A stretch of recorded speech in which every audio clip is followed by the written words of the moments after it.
So, Punch Out Boxing, delighted to be here with Fernandez. That's good accent. Good pronunciation, yeah. I've listened to many Mexican fighters being introduced over the years, so I realised, why is he allowing us Brits to mispronounce his name all these years?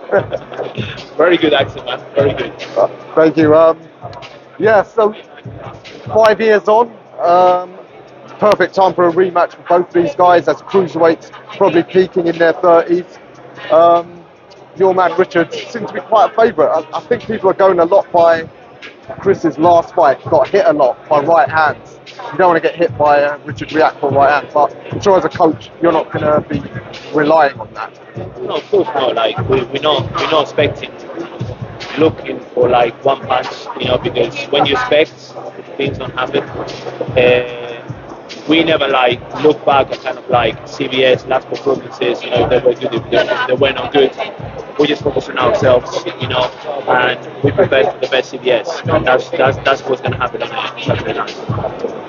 Have you, as a coach, have you looked at their first fight, or are you just going fresh as if you've got a new man? Of course, obviously, like we do our analysis, but at the end of the day, as I said, like we tend not to expect. We just like look at situations, we prepare for the situations, and we're going to be ready for everything that CBS is going to bring to us. One thing Chris's team is saying is he's obviously been at championship level for a couple of fights now. Yes, he's had hard fights, but conversely, that sort of prepares him more. Is that a bit of a disadvantage for Richard in that he's not had that really hard 12-round fight yet? You could say that way. You could also say probably Richard is a fresher man. I think it's that we could go and having an argument here, like a back and forward. Yes, he overcome a lot of challenges in the last few fights. And again, listen, he's a champion, and he's a champion for that reason. So our job is to take the belts away from him. Yeah. You've been with Richard now for a while. What were the main things that you had to work on him when you took it over? I mean, quite a lot of things. Firstly, technically, balance stuff on the ground up, and then you just go fight by fight. Things that you need to improve, things that kind of were good, and you just go and just work it. Just so many different elements, boxing is not just technically, it's not tactically, it's not strength, it's not power. I think we develop technically, we develop tactically, we develop physically as well. Also mentally and spiritually. So I think he starts to becoming a complete fighter. It's not yet that fighter. He's still got a lot of room to improve. So on Saturday night, as I said, you're going to see a very good Richard Riakporhe. It's interesting you said spiritually, because the gent over there, Spencer Miron, he's said that often in the highest level, the hardest fight, it is almost a spiritual experience. 100%, boxing is spiritual. It's really it comes down to your spirits. If your spirit's right, things will happen. Is Richard a spiritual man? Yes, it is. Yeah? I do get the impression he's a very calm guy, but then... Yeah, very calm, but within himself, 100% is very spiritual. Maybe he doesn't show that, he doesn't portray that to the public, but I know my fighter, and he knows me, so we kind of both are quite spiritual. Yeah.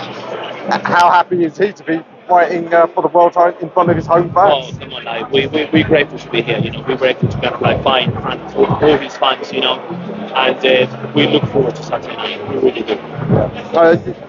Confident that he'll get a big knockout, make a statement? Yes, it's not hoping. If it happens, it happens. But as I said, if it's going to be 12 rounds, it's going to be 12 rounds. If it's going to be 4 rounds, 8 rounds, whatever it's going to be, it's going to be. But one thing, I'm 100% sure is we're going to become victorious. You said that he's not complete yet. How much more do you think Richard's got? What level do you think he can get to? Oh, he could go very far, very, very, very far. I do see him with all the current champions undisputed. Really? So win on Saturday night? Again, it's a lot of work. It's one thing he's saying, but as I said, it's not the complete fighter yet. There's still a lot of things to work on, and I'm sure he's going to be a much improvement from his last fight and then the next fight and so on. And that's how it has to be, always improving. Okay, so you'd be have to take him in against someone like Opataya? Eventually, yeah, 100%. Like, listen, like, a fight's a fight at the end of the day. You know, they fighters, they professionals. You know, all they want is to fight. Sometimes things don't happen because maybe like things behind, like politically and stuff like that. But as a fighter, you wanna fight the best. You wanna put yourself against the best, and that's what we're here for. Absolutely.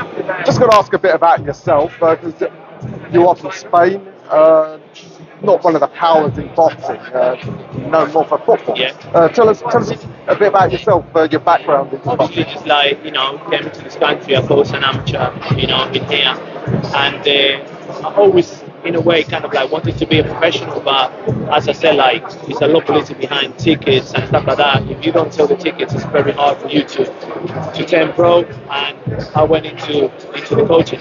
So, and now we're here.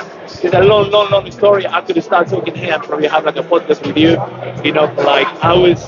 But listen, man, I'm just grateful for where I am right now, and I'm grateful to where I'm gonna be, and I really hope, like, down the line, my goal is like to inspire the people that are coming behind me. And listen, I owe everything to boxing, and I'm hoping like I will give all my knowledge, all my experiences to future generations. Do you think you'll ever start something up in your native Spain? I don't think so because the boxing there is not as big as this country. I always had a dream, maybe like end up in America, just like to try. But I wish Spain would be like this country. If it picks up the boxing, 100% I would love to do something there because that's where I started. What part of Spain are you from? Northwest, like Portugal. So we had quite good European champions up there. The Coruña area. Oh no, no, like better south. Okay, so you're right up on the Vigo. coast. Vigo. Yeah. Okay, so you're very Celtic more than Yeah, Iberian. pretty much, yeah, pretty much. All right. Okay, fascinating to me. One day I might have that out on podcast. Yeah, man. And, Let's do it. Let's do it. You can tell us your fascinating stories. But all right, thanks for your time. Thank you so much. Good luck Saturday night. Thank you so much, man. Appreciate it. Thank you. Thank you, bro.